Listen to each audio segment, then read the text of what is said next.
नमस्कार. ध्येय निर्धारण या ई-लर्निंग कोर्समध्ये तुमचे स्वागत आहे.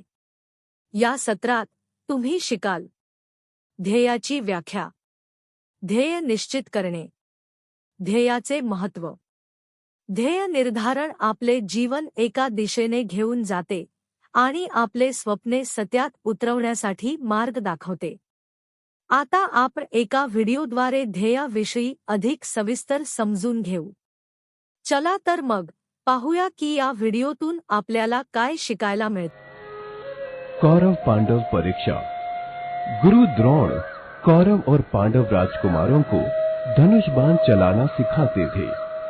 जब यह शिक्षा पूरी हुई तो वे उनकी परीक्षा लेने के लिए उन्हें जंगल में ले गए। एक पेड़ पर मिट्टी की चिड़िया रखकर गुरु द्रोण ने सब राजकुमारों को आदेश दिया, आज तुम्हें उस चिड़िया की आंख बेधनी है। राजकुमार इस परीक्षा के लिए अपने अपने धनुष बाण संभाल कर खड़े हो गए। सबसे पहले सबसे छोटे भाई सहदेव ने आगे आकर धनुष पर बाण चढ़ाया। गुरु द्रोण ने उससे पूछा, पुत्र, तुम्हें सामने क्या दिखाई देता है? सहदेव ने उत्तर दिया, गुरुजी, मुझे वृक्ष पर बैठी चिड़िया दिखाई देती है। गुरुजी ने फिर पूछा, तुम्हें उसके अलावा और क्या दिखाई दे रहा है? सहदेव ने गुरुजी की ओर देखते हुए कहा, गुरुजी, मुझे वृक्ष, उसके पत्ते, चिड़िया सब कुछ ठीक ठीक दिखाई दे रहा है। गुरु बोले, रहने दो वत्स, तुम यह निशाना नहीं लगा सकोगे। उसके बाद एक एक कर सभी राजकुमार मैदान में आए। आचार्य ने सभी से एक से ही प्रश्न पूछे। लगभग सभी ने ऐसे ही उत्तर दिए। किसी को वृक्ष के साथ साथ सब राजकुमार दिखाई दे रहे थे, तो किसी को भोजन की थाली और राजमहल भी याद आ रहे थे। आचार्य ने उन सबको मना कर दिया। अंत में अर्जुन अपना धनुष बाण लेकर सामने आए। गुरु द्रोण ने कहा, बेटा अर्जुन, अब तुम्हारी बारी है। बाण चलाने से पहले मेरे प्रश्नों के उत्तर दो। बताओ, तुम्हें सामने पेड़ दिखाई देता है? अर्जुन ने कहा, नहीं गुरुजी। क्या तुम्हें चिड़िया दिखाई देती है? नहीं। क्या तुम्हें चिड़िया की आंख भी नहीं दिखाई देती? नहीं गुरुदेव, मुझे केवल आंख की पुतली नजर आ रही है। आचार्य द्रोण की आंखों में प्रसन्नता छलकने लगी।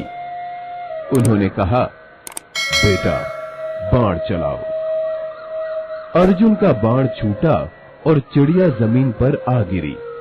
आचार्य द्रोण ने अर्जुन को गले से लगा लिया और कहा, पुत्र, तू धन्य है। तू आगे चलकर महान धनुर्धारी बनेगा। जो ध्यान लगाकर अपना काम करते हैं, उन्हें अवश्य सफलता मिलती है। मिळणारी शिकवण. यश मिळवण्यासाठी आपल्या ध्येयावर संपूर्ण लक्ष केंद्रित करणे आवश्यक आहे. जेव्हा अर्जुनला विचारले गेले की त्याला काय दिसत आहे, तेव्हा त्याने फक्त कावळ्याच्या डोळ्याचे वर्णन केले. हे दर्शवते की त्याचे संपूर्ण लक्ष त्याच्या ध्येयावर होते. या कथेतून मुख्य शिकवण. ध्येयावर फोकस, विचलन टाळून केवळ आपल्या ध्येयावर लक्ष केंद्रित करा. स्पष्टता, ध्येय स्पष्ट असावे आणि त्या दिशेने आपली ऊर्जा केंद्रित करावी. दृढनिश्चय, परिस्थिती कशीही असो, आपल्या ध्येयावरून लक्ष ढळू देऊ नका. योग्य तयारी, अर्जुनने धनुर्विद्येत कठोर परिश्रम घेतले. याचा अर्थ असा की ध्येय गाठण्यासाठी तयारी देखील तितकीच महत्त्वाची आहे. निष्कर्ष. जो व्यक्ती आपल्या ध्येयावर केंद्रित राहतो, तो मेहनत आणि समर्पणाने यश प्राप्त करतो. आता आपण पाहूयात, ध्येय म्हणजे काय. ध्येय म्हणजे आपण आपल्या जीवनात प्राप्त करू इच्छिणाऱ्या गोष्टी. आपण काही मिळवू इच्छित असाल तर ते आपले ध्येय बनते. ध्येय आपल्याला योग्य दिशा देतात आणि काय करायचे आहे हे ठरविण्यास मदत करतात. उदाहरणार्थ, शिक्षणात ध्येय म्हणजे चांगले गुण मिळवणे किंवा नवी कौशल्ये आत्मसात करणे. व्यवसायात ध्येय म्हणजे नफा वाढवणे किंवा नवीन ग्राहक मिळवणे. ध्येय तुम्हाला तुमच्या प्रयत्नांना योग्य दिशा देण्यासाठी मदत करते. ध्येयाचे प्रकार. लहान ध्येय अल्पकालीन असतात, उदाहरणार्थ एका आठवड्यात किंवा महिन्यात साध्य करता येतात. उदाहरणार्थ, या महिन्यात मी शिवणकलेची नवीन पद्धत शिकेन. मोठी ध्येय पूर्ण होण्यासाठी जास्त कालावधी लागतो, 1 वर्ष किंवा अधिक. उदाहरणार्थ, मी पुढच्या वर्षी माझे स्वतःचे दुकान सुरू करेन. स्मार्ट ध्येय कशाला म्हणायचे? स्मार्ट पद्धत आपली ध्येय योग्य प्रकारे निश्चित करण्यात मदत करते. स्पेसिफिक, स्पष्ट ध्येय ठरवताना ते स्पष्ट असावे. कोण, काय, कधी, कुठे, का. मेजरेबल, मोजता येण्यासारखे आपल्या प्रगतीचे मोजमाप करता येईल असे ध्येय असावे. अचिवेबल, प्राप्त करण्याजोगे वास्तववादी आणि आपल्या क्षमता व संसाधनांच्या मर्यादेत असावे. रेलेव्हंट, संबंधित ध्येय आपल्यासाठी महत्त्वाचे व आपल्या भविष्यासाठी उपयुक्त असावे. टाइम बाउंड, वेळ निश्चित ध्येय गाठण्यासाठी निश्चित कालमर्यादा असावी. उदाहरण, मी पुढील 3 महिन्यात माझ्या समुदायातील 100 महिलांना आयुष्मान भारत कार्ड मिळवण्यास मदत करेन. स्पष्ट, मी माझ्या समुदायातील 100 महिलांवर लक्ष केंद्रित करणार आहे. मोजता येण्यासारखे, मी दर आठवड्यात किती अर्ज पूर्ण करतोय यावर लक्ष ठेवेन. प्राप्त करण्याजोगे, अर्ज प्रक्रियेविषयी माहिती मिळवून योग्य ती मदत करेन. संबंधित, हे ध्येय समुदायातील महिलांना आरोग्य सेवा मिळवण्यास मदत करेल. वेळ निश्चित, 3 महिन्यात 100 अर्ज पूर्ण करणे, पहिला महिना 30 अर्ज, दुसरा महिना 40 अर्ज, तिसरा महिना 30 अर्ज. ध्येयाचे महत्त्व.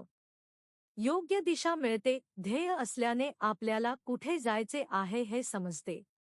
उदाहरण, जर आपण ठरवले की 3 महिन्यात शिवणकाम शिकायचे आहे, तर आपण योग्य दिशा ठरवू शकतो. प्रेरणा मिळते, ध्येय पूर्ण केल्यावर आत्मविश्वास वाढतो.